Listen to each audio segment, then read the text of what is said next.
네, YTN 라디오 이재현의 뉴스 정면 승부 1부 오늘의 주요 뉴스 정리하는 뉴스 인앤아웃으로 시작하겠습니다. 오늘의 주요 뉴스 깔끔하게 정리해 드립니다. 김영민 아나운서 나오셨습니다. 안녕하세요. 안녕하세요. 예, 오늘의 주요 뉴스의 의미 배경 짚어드립니다. 이승훈 해설위원 함께했습니다. 안녕하세요. 네, 안녕하세요. 네, 자 오늘 먼저 첫 번째 살펴볼 뉴스는 이재명 대표에 대한 체포 동의서가 국회에 제출됐다는 소식인데요. 자 이렇게 돼서 24일 이번 주 금요일 날 국회에 이제 보고가 되고 다음 주 월요일 날 표결이 이루어지는 거죠? 네, 그렇습니다. 위례 대장동 개발 비리 그리고 성남FC 후원금 의혹으로 구속영장이 청구된 민주당 이재명 대표에 대한 체포 동의 요구서 오늘 국회에 제출됐는데요. 서울중앙지법이 지난 17일에 서울중앙지검으로 이 대표의 체포동의 요구서를 보냈고 이후에 대검찰청 법무부를 거쳐서 대통령실로 전달된 요구서가 어젯밤에 재가를 거쳐서 오늘 국회로 넘어갔습니다. 네. 서울중앙지검 반부패 수사 1부 3부는 배임, 이해충돌 방지법, 부패 방지법 위반, 뇌물, 그리고 범죄 수익 은닉 규제법 위반 혐의로 지난 16일에 이 대표에 대한 구속영장을 청구한 바 있는데요. 이 대표는 현직 국회의원 신분이기 때문에 회기 중에 국회 동의 없이는 체포나 구금되지 않는 불체포 특권이 있죠.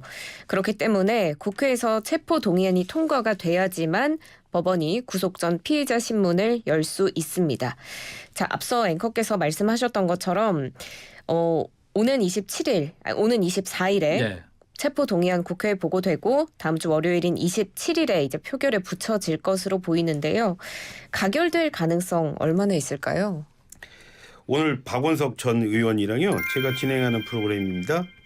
얘기해도 되죠? 이슈의 물론이죠. 시간에 많은 얘기했는데 박원석 전 의원 가결 쉽지 않을 거라고 그러더라고요. 체포동의안 말씀하신 대로 재적의원 과반수 출석 그리고 출석의원 과반수 의원이 찬성하면 가결이 됩니다. 그렇죠. 지금 현재 민주당은 국회의원의 과반이 넘는 169명이죠. 여기에 야당과 가까운 무소속 의원 합하면 최대 176석까지 볼 수 있다고 그래요. 그렇기 때문에 체포동의안이 부결될 가능성이 크다 이렇게 말을 하는 거죠. 체포동의안이 부결이 되면요. 구속영장은 이제 영장심질심사 없이 기각이 됩니다. 네. 할 수 없게 되니까요. 그렇게 되면 검찰은 이제 이 대표를 불구속 기소하는 절차를 밟게 될 겁니다. 다만 이 무기명 투표기 때문에 일부 이른바 비이재명계 의원을 중심으로 해서 이탈표가 나온다면 또 가결될 수도 있지 않느냐 그런 얘기들이 나오고 있는 거죠. 하지만 현실적으로 힘들다 이런 말씀을 드리는 겁니다. 네. 현재 국회의 재적 의원은 299명입니다. 민주당 외에 다른 의원들이 전원이 찬성표를 던진다면 민주당에서 이탈표가 적어도 28표가 나와야 하는데 그게 네. 현실적으로 참 힘들다는 거죠. 네. 하지만 그보다는요. 이 무기명 투표이기 때문에 국민의힘 내부에서도 부결표를 던진 사람이 나올 수 있다 이렇게 박 전 의원이 얘기를 하더라고요. 그래서 제가 그 말이 무슨 말입니까? 이렇게 물어봤더니 무기명 투표이기 때문에 국민의힘 의원들이 부결표 던지면서 이것 봐라. 불체표 특권 사용 안 하겠다던 이 대표 또 민주당이 국회를 이렇게 또 방탄의 도구로 사용하고 있지 않냐. 이런 목소리 더 내기 위해서 그럴 수도 있지 않겠냐. 뭐 이런 얘기하더라고요. 네. 국민의힘에서 오히려 이탈표가 나온다는 얘기네요. 이탈표라기보다는 그런다는 건데 뭐 투표는 잘 아시겠지만 해봐야죠. 네, 이렇게 투표 결과에 좀 주목이 되고 있는데 오늘 이 대표는 민생을 강조하는 행보를 보였습니다. 오늘 국회에서 열린 당내 경제위기 대응센터 출범식에서 입장을 밝혔는데요. 국가적인 위기 상황에 무능하다는 것은 그 자체가 죄악이다라면서 현 정권을 비판했습니다. 지금 경기 침체가 심화하면서 세계 주요 기관들이 올해 우리나라 성장률 1%대 초중반으로 하향 조정하고 있고 정부마저 경기 둔화를 인정하고 있는 상황인데 이러다가 1% 성장률도 깨지지 않을까 걱정되는 상황이다라고 현재 우리 경제 상황을 우려하면서 상황이 이런데 윤석열 정권은 무책임한 시장 만능 논리만 내세우고 민생을 살리고 국민을 지키는 데 써야 할 국가 권력을 민주주의 파괴에 악용하고 있다. 이렇게 비판한 겁니다. 이 경제위기대응센터는 이재명 대표가 지난 1월에 신년 기자회견에서 민생경제 위기 극복을 강조하면서 내놓은 방안 중에 하나인데요. 여기에서 주요 경제 지표, 뉴스를 실시간으로 확인하면서 글로벌 경제 환경 변화에 맞춘 시의 적절한 경제 산업 정책을 고민하자라는 취지로 만들어졌고요. 센터장은 김성환 민주당 정책위 의장이 맡아서 총괄 지휘를 하게 됩니다. 네. 그러니까 민생으로 사법 리스크를 돌파하겠다는 의지를 다시 한번 확인할 수 있었죠. 네, 이재명 대표 한마디로 자신의 그 체포 동의안이 윤석열 대통령 제가 거쳐서 국회로 송부되는 바로 그날 민생 관련 구상 구체화하겠다 뭐 이런 행보를 이어갔다 이렇게 뭐 한마디로 정리를 하겠는데요. 이른바 이 검찰 리스크 여기에 대해서 자신과 좀 거리두게 하겠다. 이런 강한 의지로 해석이 됩니다. 특히 말씀하셨지만 오늘 민주당 대표실에서 가장 눈에 띄는 건요. 경제 관련 각종 지표 표시되는 그런 상황판이 설치됐다는 겁니다. 그 상황판에는 경제는 민주당 이런 큰 글씨가 적혀 있었습니다. 네. 이 대표는 이런 말 했어요. 오늘 출범하는 경제위기대응센터는 일종의 워룸 역할을 할 거다. 위기 극복의 천병이 될 거다. 이런 말입니다. 또 앞으로는 관련 지표 자신이 직접 수시로 살피겠다. 또 센터가 민생경제의 시에도 캐비넷이 되는 각오로 지혜를 모아달라. 이런 당부도 했습니다. 말씀하신 대로 센터장은 김성환 정책위의장이 맡았는데요. 이 대표의 30조 추경 제안을 했는데 이 대표는 30조 추경하자고 그런 제안을 했는데 정부는 아무런 답을 하고 있지 않다면서 추경은 물론 정부 권한이지만 민주당은 자신들이 할 수 있는 일에는 입법을 통해서 정부가 일 제대로 하도록 돕도록 하겠다.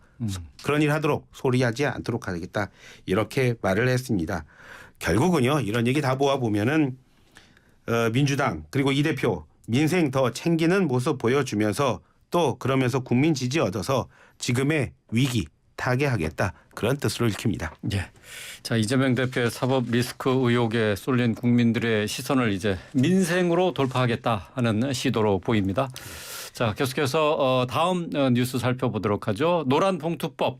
자, 이 정부 여당의 반대가 계속되고 있는 상황인데 오늘 국회 상임위원회를 통과했네요. 네, 그렇습니다. 노동조합 및 노동관계조정법 2, 3조 개정안이고요. 이른바 노란봉투법으로 불리죠.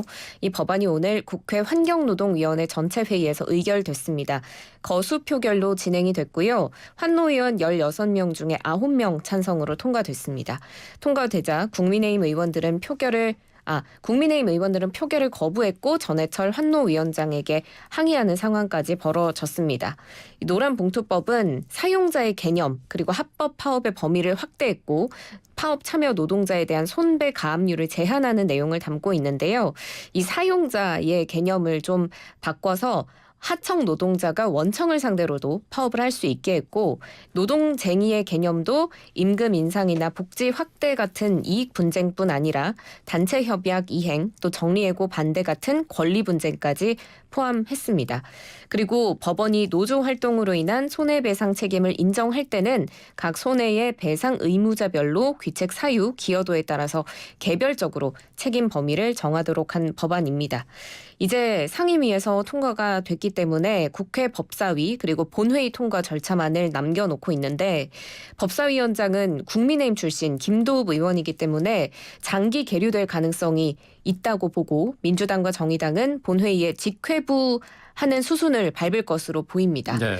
지금 법사위에서 안건이 2달, 그러니까 60일 이상 처리가 되지 않으면 법안이 소관 상임위인 환노위원 5분의 3 이상의 요구로 국회의장 본회의 직회부를 요구할 수가 있는데 정의당과 민주당이 이 환노위원 16명 중에 10명을 차지하고 있기 때문에 이 요건을 충족을 합니다. 네. 그렇지만 국회 문턱을 넘어도 이 최후의 수단인 대통령의 거부권이 남아있는 상황인데요. 노란봉투법 둘러싼 여야의 입장 뉴스인 해주세요. 여당이 자리 박차고 나갔죠. 국민의힘에서요. 그만큼 강하게 반발하고 있는 겁니다. 주호영 국민의힘 원내대표 이 상임위 통과하기 전에 이런 말을 했습니다. 이 법이 통과되면은 위헌일 뿐 아니라 심대한 폐단을 가져올 거라면서 이 법이 통과되면 그렇잖아도 이 불법 파업 때문에 우리나라 경제에 엄청난 손해를 끼치는 일이 많은데 이제 이 법 통해서 우리나라를 파업 천국으로 만들 거라는 그런 비판을 했습니다. 위헌이라는 말 했다는 점 한번 유심하게 보고요. 또 주 원내대표 이런 말 했습니다. 노란봉투법에 대해서 대통령의 거부권 행사를 적극 건의할 예정이라고 했습니다. 대통령이 거부권 행사를 하는 가장 큰 이유가 위헌에 대한 소지가 있을 때 거부권을 행사하겠죠. 네. 이래서 위헌이라는 말을 더욱더 강조를 하고 있다. 이렇게 보시면 될 겁니다. 반면에 민주당을 비롯한 야권 역시 강경합니다. 대신 통과를 시켜야 한다는 강경한 입장이겠죠. 이재명 민주당 대표도 한마디 했습니다. 민주당은 단독으로는 처리하는 길 이거는 최대한 안 가보려고 노력은 하고 있지만 국민적 동의를 받을 수 있는 범위 내라면 거기에서는 최대치로 법안을 만들어야 한다는 생각을 가지고 있다. 약간 복잡하지만 사실상 강행 처리하겠다. 그런 뜻으로 읽힙니다. 이은주 정의당 원내대표도 이런 말 했어요. 고용노동부 장관 또 경제부총리 추경호 경제부총리죠. 잇따라서 이번 개정안에 대해서 위헌 소지가 있다고 한 것을 또 따져 물었습니다. 그러면서 노란봉투법에 대한 경쟁적 비난은 누구를 위한 것인지 묻지 않을 수 없다. 재계의 눈치를 보시는 것이냐 아니면 대통령의 심기인가라면서 목소리를 높였습니다. 말씀드린 대로 대통령이 거부권 행사할 가능성이 크다. 이런 걸 많은 여러 군데에서 또 생각하고 있지 않냐 이런 뜻으로 많이 읽힙니다. 네. 그래서 정부 여당에서는 또 귀엽게 재계에서는 불법 파업 조장법이다라고 비판을 하고 있는데요. 이 사실 노란봉투법은 19대, 20대 국회에서 발의는 됐지만은 처리는 되지 못했었는데 21대 국회에서 처리가 될 것이냐. 좀 시간을 갖고 지켜봐야 될 것 같습니다. 일단 법사위로 넘어갔는데 법사위에서는 처리가 되지 않을 것 같고요. 자, 직회부 한다고 하는데 자, 어떻게 진행이 될지 지켜볼 문제가 되겠네요. 자, 오늘 국무회의가 있었는데 여기서 나온 윤석열 대통령의 발언 내용이 관심입니다. 오늘 윤 대통령이 모두 발언에서 노조의 불법 행위를 강하게 비판했습니다. 이 소식 전해주시죠. 네, 오늘 오전에 용산 대통령실에서 국무회의 열고 관계부처 장관들과 건설 현장 불법 부당행위 근절 대책에 대해서 논의했습니다. 윤 대통령은 아직도 건설 현장에는 기득권 강성 노조가 금품 요구, 채용 강요, 공사 방해와 같은 불법 행위를 공공연하게 자행하고 있다면서 집중 점검 단속하고 불법 행위가 드러날 경우에는 엄정하게 조치해야 한다라고 밝혔습니다. 이렇게 되면 결국 피해가 국민들에게 전가된다고도 했는데요. 근로자들은 일자리를 잃고 공사는 부실해지고 있기 때문에 초등학교 개교, 또 신규 아파트 입주가 지연이 되는 등 이런 피해들이 지금 국민들에게 이어지고 있다는 겁니다. 폭력과 불법을 알면서도 방치한다면 국가라고 할 수 없다. 하면서 이제 불법 행위 뿌리 뽑겠다고 강조를 했는데 어제 이정식 고용노동부 장관이 회계 자료 제출하지 않는 노조에게 지원을 중단하겠다라는 강경한 입장을 밝힌 바가 있고 오늘도 이어서 불법 행위에 대한 강한 입장을 낸 건데요. 오늘 모두 발언에서 노조 회계 투명성 강화 기조를 윤 대통령이 다시 한번 언급하기도 했죠. 네, 그렇습니다. 윤 대통령 이런 말 했어요. 노조 회계의 투명성 강화가 노동개혁의 출발점이다. 이런 말을 했습니다. 지난 5년간 혈세라는 말을 했어요. 직접. 국민혈세로 투입된 1,500억 원 이상의 정부 지원금을 사용하면서도 노조는 회계장부를 제출하지 않고 조직적으로 반발하고 있다고 했습니다. 노동계 전체를 타깃으로 한 게 아니라 사실상 민주노총 그리고 한국노총 양대 노총을 겨냥한 것으로 보입니다. 네. 또 회계 투명성을 거부하는 노조에 대해서 재정 지원을 계속한다는 것은 혈세를 부담하는 국민들이 납득하기 어려운 것이라고 말하면서요. 고용노동부 그리고 관계부처에는 노동개혁 입법에 좀 속도를 내달라 이런 주문을 했습니다. 네.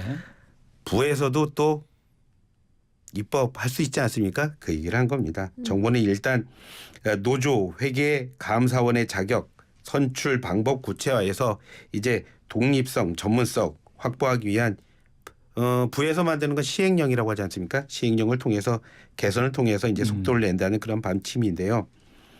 지금 법에는요 노조 회계 감사원 자격에 대한 규정이 없습니다. 그래서 뭐 이른바 셀프 감사를 할 수도 있다 또는 뭐 지인 감사를 할 수 있다 이런 비판이 꾸준히 제기돼 왔기 때문에 이쪽부터 노조 회계원에 대한 노조 회계 감사원에 대한 자격 그리고 선출 방법 구체화하는 어떤 시행령을 마련하는 데부터 정부의 입법이 시작될 걸로 보입니다. 예.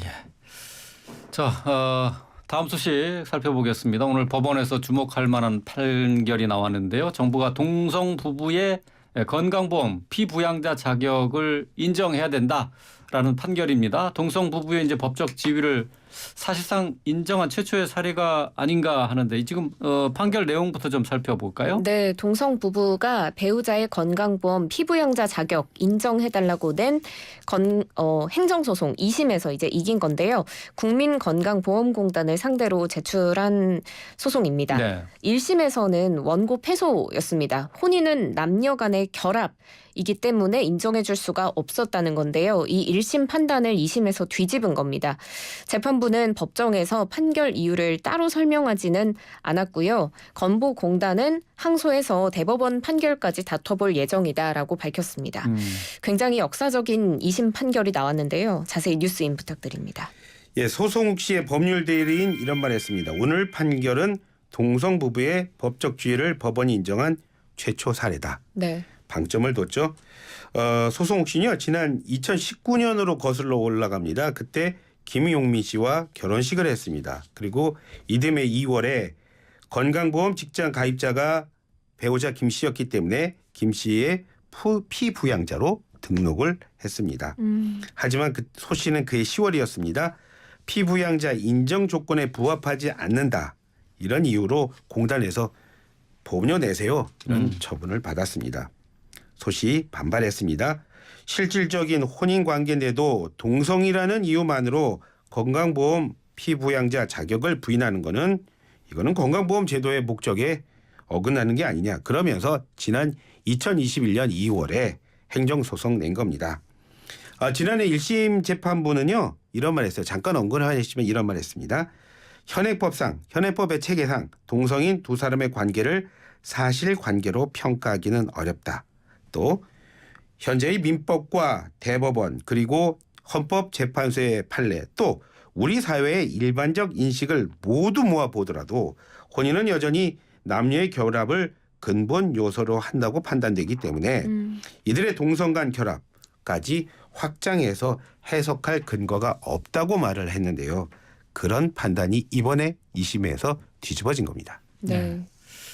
자, 뭐 판결 내용을 좀 더 자세히 살펴보면은 좀 다른 해석도 가능할 것 같아요. 어쨌든 동성 간의 결혼을 합법적인 결혼으로 인정했다라고 얘기하기는 아직 좀 멀다라고 할 수 있을 것 같습니다. 우리의 우리의 법의 논리는요. 법리는 아무래도 그 대법원의 판례를 성문화한 그 법처럼 인정을 하니까요. 그렇죠. 그러니까 예. 이제 대법원 이제 항소하겠다고 하니까 이제 대법원을 한번 봐야죠. 예.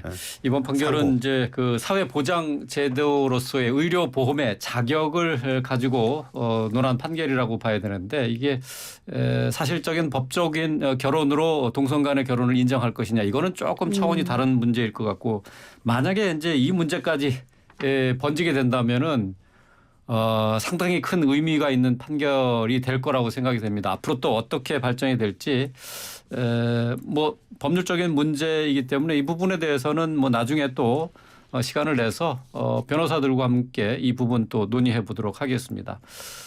자, 지진이 발생한 튀르키예에서 또 다른 지진 소식이 들려왔습니다.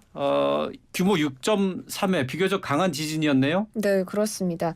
지금 튀르키예 시리아에서 규모 7.8의 강진이 발생하면서 4만 7천여 명이 숨진 바 있는데요. 이 강진이 일어난 지 2주일 만에 현지 시간 20일 규모 6.3의 지진이 발생해서 다시 한번 많은 사상자가 발생했습니다. 유럽 지중해 지진센터가 이날 오후 8시 4분에 처음에는 이제 6.4로 규모를 발표했다가 이후에 6.3으로 지진의 강도를 하향 조정했고요. 미 지질조사국도 6.3으로 지진 규모를 측정했습니다. 이번 지진은 최초 피해가 가장 심한 곳 중에 하나인 하타이주 안타키아로부터 서남서쪽 16km에서 일어났는데요. 6.4의 지진이 일어난 데 이어서 5.8의 여진이 다시 한번 발생했고 이후에 여진이 25차례 이상 더 발생한 것으로 전해지고 있습니다. 사상자는 최소 8명이 숨졌고 680여 명이 다친 것으로 파악되는데요. 도로나 건물도 다수 붕괴됐겠어요. 이런 말 많이 하지 않습니까? 지진으로 사실 숨지는 사람은 없다. 지진으로 무너진 건물 때문에 사람이 또 숨지고 다치는 네. 거다 이런 말합니다. 그래서 지진의 피해는요. 사실 피할 수 없는 이 자연의 재해이기도 하지만 지금 말씀드린 그런 부분 때문에 사전에 준비하고 대비하면 어느 정도까지 이제 그 피해를 최소화할 수 있기 때문에 또 지진은 자연 재해이기도 하지만 또 인재다 이런 말을 하는 겁니다. 튀르키예 말씀하신 튀르키예 그 이번에 지진이 난 하타이 시는요. 시 당국은 이런 말했어요.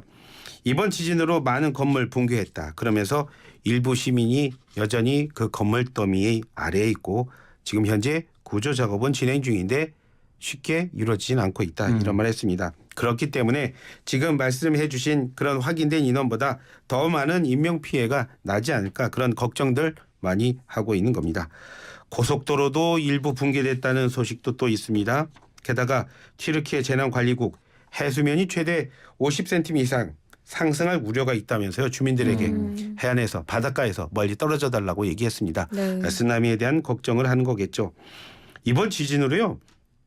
튀르키예 동남부 그리고 시리아 서부부 곳곳에서는 전기가 끊겼습니다. 정전이 일어났고요. 전화 끊겼고요. 또 이제는 뭐 삶의 필수품이 된 인터넷도 끊겼다고 합니다. 로이터 통신은 이런 그 외신 전하더라고요. 이번 지진의 진동이 멀게는 이집트 그리고 레바논까지 느껴졌다라는 현지 목격자의 증언을 전하기도 하겠습니다. 전해기도 다시 한번 정리해드리죠. 지난 6일에 발생한 튀르키예 시리아 강진 지금까지 4만 6천여 명이 숨졌고요. 또 파괴돼서 이제 철거가 필요한 그런 건물까지 손상된 건물을 다 합치면 튀르키예에서만 10만여 채가 된다고 합니다. 네. 그리고 최초 지진 이후에 두 차례 강진이었죠. 7.8, 7.4의 강진 이후에 지금까지 확인된 여진만 무려 6천 와. 차례 이상의 여진이 예. 발생했습니다. 자, 이 추가되는 여진 큰 규모가 아니기를 바라겠습니다. 그 더 큰 피해가 와서는 참 감당하기 쉽지 않겠죠. 계속해서 다음에는 일본에서 원전 오염수 방류 일정이 있는데 이 관련한 소식 전해드리겠습니다. 오늘 우리 해양수산부에서 일본이 올 봄이나 여름쯤에 후쿠시마 방사성 물질 오염수를 바다에 방류할 계획으로 이렇게 알려져 있는데 자, 여기에 대한 대응책을 마련했다고요? 네, 그렇습니다. 조승환 해양수산부 장관이 오늘 열린 국회 농림축산식품해양수산위원회 전체 회의에서 업무 보고를 했는데요. 이 후쿠시마 원전 오염수 방류에 어떻게 대응하고 있는지 또 앞으로 어떻게 대응할 것인지를 밝혔습니다. 먼저 정부는 지난 2018년 10월에 국무조정실, 외교부, 과학기술정보통신부, 또 해양수산부 등 관계부처 10개 부처가 참여하는 태스크포스를 구성해서 이 후쿠시마 원전 오염수 방류에 대응하고 있는데요. 이뿐만 아니라 또 국제원자력기구 IAEA가 진행 중인 오염수 안전성 검토, 그리고 또 이뿐만 아니라 국제해사기구의 런던 의정서가 보완적 논의의 장으로 기능할 수 있도록 대응하겠다. 이렇게 밝힌 겁니다. 이 런던 협약, 런던 의정서가 뭐냐면요. 해양 환경 보호를 위해서 폐기물의 해양 투기를 금지하고 또 각 국가가 이를 제대로 이행하고 있는지를 점검하고 논의하는 국제 협약입니다. 그래서 해수부는 지난 2019년부터 런던 의정서 당사국 회의에서 이 런던 의정서 안에서도 후쿠시마 오염수 문제에 대한 논의가 필요하다고 적극적으로 지속적으로 주장을 해온 것으로 알려지고 있습니다. 여기에 대한 논의를 계속해서 주장할 것으로 보이고요. 또 해수부가 지난 2015년부터 우리나라 연안 해역을 대상으로 해양 방사능 조사라는 걸 하고 있는데 이 조사 지역을 기존보다 7개소 늘려서 52곳으로 확대 지정을 했습니다. 이달부터 지정을 했고요. 주요 29개소에는 격월 단위로 조사를 진행하고 나머지 23개소는 2월과 8월 연 2번 조사를 진행한다고 합니다. 또 이 외에도 자체적인 대응을 더 강화하고 있는데요. 어떤 것들이 있는지 뉴스인 부탁드립니다. 제가 주의 깊게 보고 있는 것은 바로 오염수 확산에 관련한 그 시뮬레이션 작업입니다. 네. 우리의 해양과학기술원 그리고 원자력 연구원이 공동으로 한 시뮬레이션 결과를 보면요. 일본의 발표대로입니다. 일본의 발표대로 오염수를 정화해서 해수와 섞어서 바다에 방류했을 때 그러면 10년 뒤에 어떻게 되는지를 한번 시뮬레이션을 돌려본 겁니다. 그랬더니 국내 해역에 유입되는 삼중수소의 농도가요. 0.001 입방미터당 1베크렐이 나왔습니다. 이게 뭐냐면요. 베크렐만은 이 라돈의 농도를 재는 단위인데 그냥 쉽게 말해서 오염수를 재는 단위다. 네. 그러니까 물이 어느 정도 오염이 되는지를 재는 단위다. 이렇게 보면 됩니다. 1입방미터당 0.001 베크렐이 나온 거죠. 지금 우리나라 바다의 그 평균 삼중수소 농도가요. 1입방미터당 172 베크렐 정도 됩니다. 그래요? 네, 그러니까 한 그거보다는 많이 낮네요. 예, 10만 분의 1 수준이니까요. 네. 이 정도면은 뭐 분석기 돌려도 검출되기 힘든 정도라고 합니다. 다만요. 해양수산부 이런 말 합니다. 지금 제가 말씀드린 이 시뮬레이션 결과 해양과학기술원과 원자력 연구원이 한 이 시뮬레이션 결과는요. 일본의 실시 계획안 이렇게 하겠다. 이걸 토대로 한 1차 시뮬레이션입니다. 그러니까 조금 전 그 김영민 아나운서가 말씀하신 대로 이제 IAEA에서 정확한 검증 데이터 나올 거 아닙니까? 네. 이거 확보되는 대로 추가 시뮬레이션 하겠다. 이런 계획을 가지고 있습니다. 또 하나는요. 평형수 검사라는 게 있습니다. 네. 평형수 한때 기억하기 참 아픈 기억이지만 세월호 참사 때 많이 나온 그런 말이었죠. 배가 이렇게 바다를 갈 때 항해를 할 때 네. 배는 균형이 필요합니다. 그 균형이 필요하기 때문에 배에는 또 물이 들어갑니다. 그 물을 평형수라고 말합니다. 그렇죠. 예. 그런데 이 평형수를 검사를 하면요. 바닷물이 현재 얼마나 깨끗한지를 확인할 수 있어서 많은 환경단체 그리고 국가들이 이거를 바닷물이 얼마나 오염이 되는지 확인하는데 이용을 합니다. 현재요. 우리 해수부는 그 원전 사고 근처 바다입니다. 후쿠시마현, 미야기현 이 두 개 현을 출발한 배에 대해서는요. 공해상에서 평형수를 이렇게 가져다가 검사를 합니다. 그런데 그렇지 않은 배들 그때 이렇게 공해상에서 그 평형수 주지 않고 검사하지 않은 모든 배들에 대해서는 현재 전수 검사를 시행하고 있습니다. 그렇군요. 어쨌든 일본에서 계획하고 있는 방사능 오염수 방류, 일본의 현재 계획대로라면은 건강의 위해성은 크지 않다고 봐야 되는데 현실적으로 또 실제 그렇게 될 것이냐 이 부분은 계속 정밀하게 살펴봐야 될 부분이 되겠습니다. 자, 오늘 주요 뉴스 정리한 뉴스 인앤아웃 이승훈 해설위원 김영민 아나운서와 함께했습니다. 고맙습니다. 고맙습니다. 네, 감사합니다.